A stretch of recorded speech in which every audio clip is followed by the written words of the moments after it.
Good morning everyone, কি খবৰ? ভালনে? আমাৰ ভালে। খোৱাৰ পৰা উঠিলোঁ, এইফালে ৰভা ভাঙা মানুহ আহিছে আৰু গা পাও ধুলোঁ। পেহীয়ে বনাই দিলে ফ্ৰাইড ৰাইচ।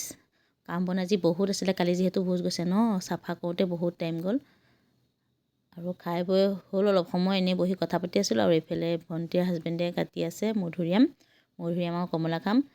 ধনিয়া পাত নাই, সেইটো কাৰণে গছৰ বাৰীৰ পৰা চাই মান ধনিয়া পাত কেইটামানকে কাটি আনি দিছোঁ, দিলে অকণমান ভাল লাগিব। ছোৱালীজনীকে মাহীয়েকে চুলিখিনি বেনুৱাই দিছে।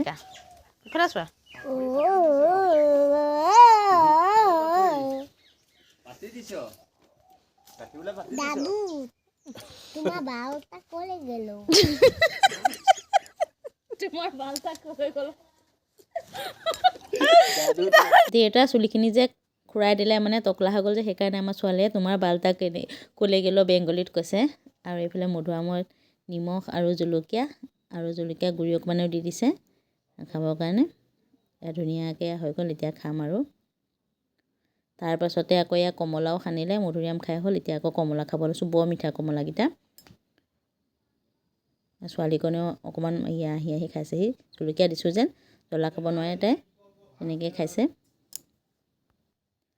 এতিয়া প্ৰায় 12টাই বাজিলেহি আৰু এইফালে পেহা আৰু ভিনদেউৱে গৈ আনিলেগৈ এয়া ব্ৰইলাৰ এটা। তাকে দুপৰীয়া খাম। মাহঁতৰ যে যিমান দিন হ'ল মাংস খোৱাই নাই আৰু এয়া বাহিৰতে জুই ধৰি দিছোঁ। মানুহজনে বোলে মই বনাওঁ দিয়া। ইয়াত তেজপাত, শুকান জলকীয়া দি দিলোঁ আৰু এয়া কেঁচা জলকীয়াও দি দিছে আৰু পিঁয়াজ দি দিছে। হেতাখনত আকৌ ভাত লাগি আছে দেই, ভাতখিনি নমাই থোৱা যেন, সেইকাৰণেহে ভাত লাগি আছে বাৰু, লেতেৰা হেতা নহয়। এইফালে আদা নহৰুখিনিও দি দিলোঁ। মই মছলাকণ ঢালি দিছোঁ, বোলো বনোৱা তুমি বহি বহি জুইৰ ওচৰতে। বাহিৰতে জুই ধৰা হৈ আছে চোতালত, পাছফালে চোতালত, আৰু ধুনীয়াকৈ এয়া বনাই আছে। মই নিমখো দি দিছোঁ। আলু আৰু অমিতা দি দিছোঁ, অমিতা দিলে খাবলৈ ভাল হয়। আৰু এইফালে বনাইও আছোঁ আৰু এইফালে প্লেটত লৈ খাই আছে, দেখিছেনে? এয়া এতিয়া মই পানী ঢালি দিম আৰু এয়া পানী দি দিলোঁ, উতলিব দিম অলপ সময়।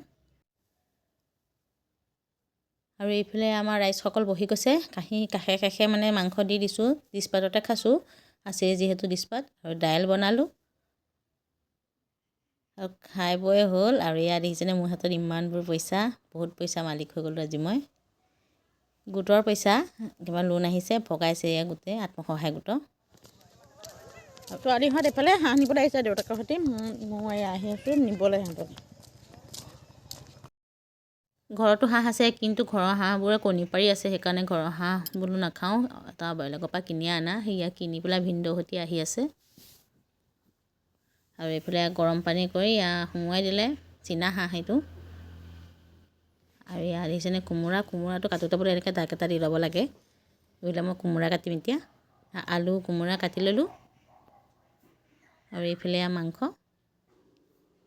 পিঁয়াজ, এইফালে মছলা ৰেডি কৰি লৈছোঁ, যি মছলা লাগে। আৰু জুইডাল ধুনীয়াকৈ জ্বলি আছে, দেখিছেনে? আৰু কেৰাহীটো পাতি দিলোঁ। ফাৰ্ষ্ট দি দিম এতিয়া তেজপাত।